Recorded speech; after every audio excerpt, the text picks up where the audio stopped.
everybody, good morning. My name is Gabby. I am the cohort instructor for this year's round of SGIs. We're going to say it's not SGIs because it's just IS packets and I help you. So I just kind of wanted to go over what everything looks like. Before we get into that, I want to kind of mention this. If you guys have the full booklet packet things, make sure that you have a condensing guide as well, because this tells you what you actually have to do. So if nobody went over it, I'll go over it. If anybody did, this will be double knowledge, so you could skip forward. Right here it says test question correlation. Ignore this column, just ignore it. The only thing that this has to do is it tells us what questions on the test this activity corresponds to. Not your problem, especially since you're not taking tests right now. But over here you'll see activity 1. You have to do all of activity 1. You'll see activity 2. You only have to do the before you read Iroquois Constitution part of activity 2 and not the rest of it. Activity 3, same type of thing. You only have to do those 2 parts and not all of it. Activity 6. So wait, what happened to 4 and 5? Completely skip them. You don't have to do them. So if your packet comes like that, that's how you look at it.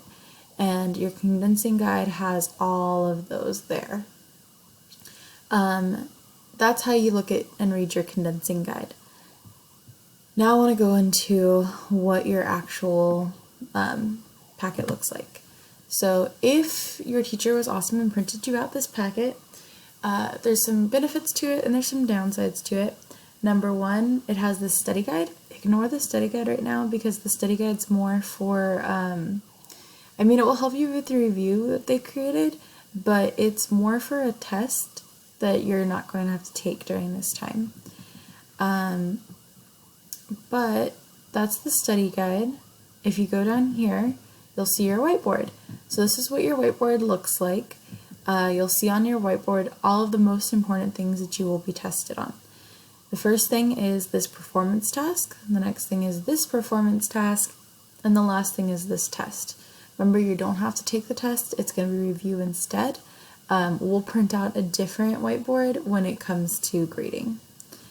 Unless your teacher already did that, maybe they're ahead of the game. So, let's see here.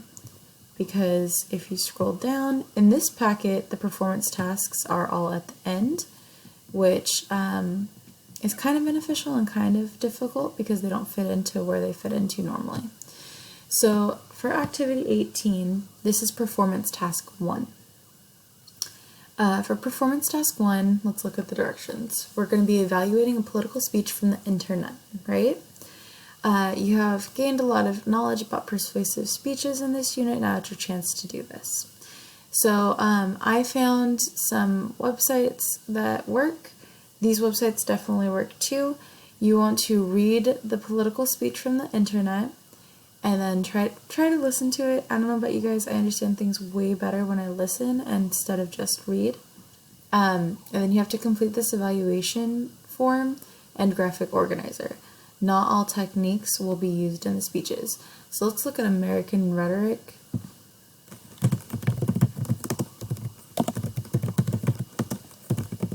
Top 100 speeches, right?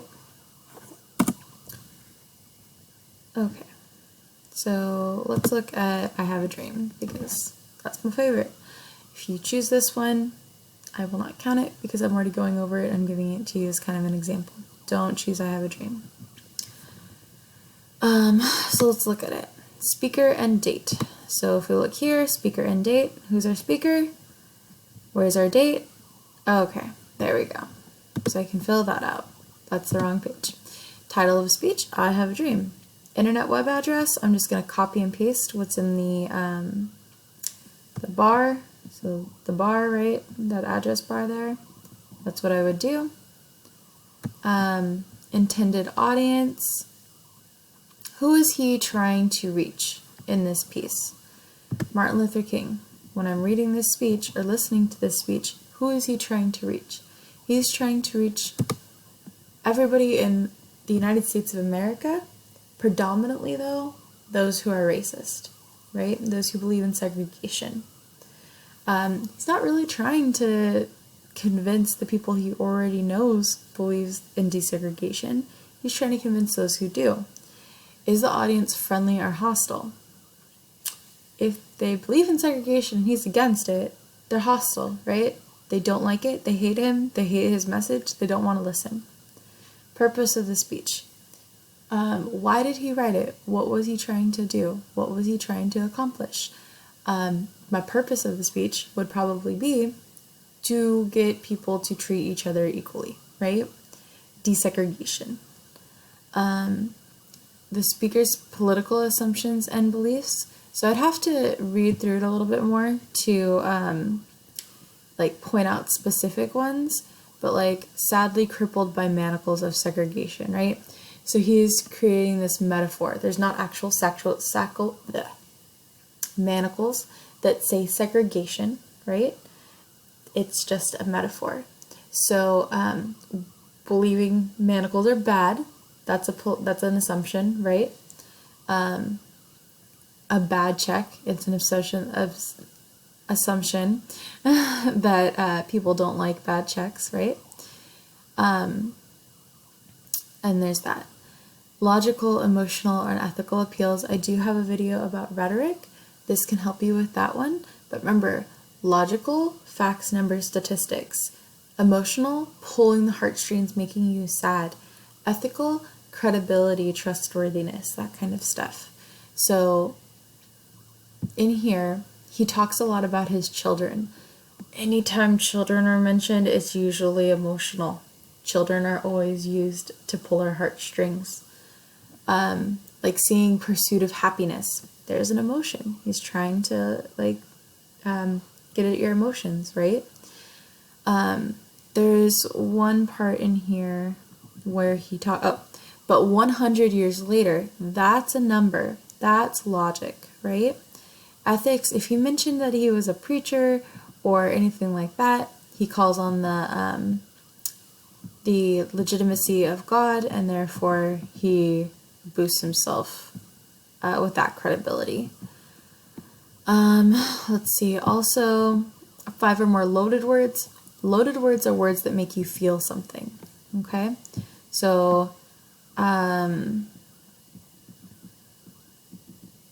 have a dream. Dream, in my opinion, is a very loaded word. It makes me feel really happy.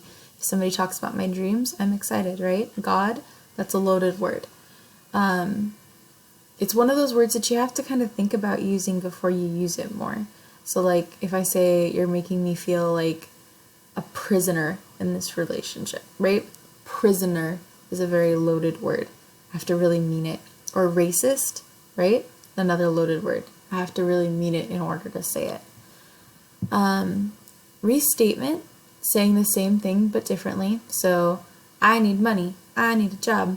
I don't have money. All of those, same thing, different ways of saying it. Repetition, I have a dream. I have a dream. I have a dream, right? Parallelism, that is the repetition of grammatical structure. I go over it more in my figurative language video. So you can look at that. You don't have to. I would suggest it, though, for this part. Parallelism, a dog barked, the cat meowed. Same sentence, different words. It's an article, a noun, a verb. Or I went running, swimming, and hiking after work yesterday. Running, swimming, hiking. They all end in ing. That's repetition of grammatical structure. So it could be on the sentence level, or it could be just in the sentence. Injustice anywhere is a threat to justice everywhere. That's antithesis. It has parallelism, but it also has those opposites. Injustice, justice, right? A rhetorical question is a question that's not meant to be answered. So when your mom or dad asks you, do you want to do the dishes? If you say no, they're going to be mad. You can't say no, you just go do dishes, right? Allusion, that's a reference to a famous person or book or text or something outside. So if I say, dude, you're like Hercules, that's an allusion to a famous Greek person, right? If I say, not today, Satan, That's a reference to the Bible, right? Satan. Negative persuasive techniques. Ad hominem is to the man. That means I'm attacking the man and not the argument. My brother is notorious for this. Whenever we'd have an argument about what to watch on TV or something, he's like, well, you're dumb. Okay, but that doesn't have anything to do with me wanting to watch SpongeBob. Not attacking the argument, attacking the man or the person, right? False casualty. That's another one of those persuasive techniques. Red herring, it's like holding up a fish and saying, look at the fish, don't look at the argument, right? So if I'm talking about going to Italy for the break, right, or something like that, and somebody's like, well, you can't even tie your own shoes, why are you going to Italy, right? The fact that I can't tie my shoes means nothing. I can wear slip-ons. Why does that have anything to do with me going to Italy? It's a red herring. Overgeneralization, that's a lot of those like stereotype things, like, well, you're a girl, you don't like math. Who says? Who says? Bandwagon, everybody's doing it, so you should too. That's like McDonald's, they have over 1 billion served, right? They're just trying to argue that you should do this.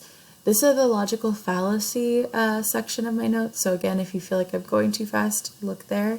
Propaganda, that's just creating something or like making something look super good when it's not.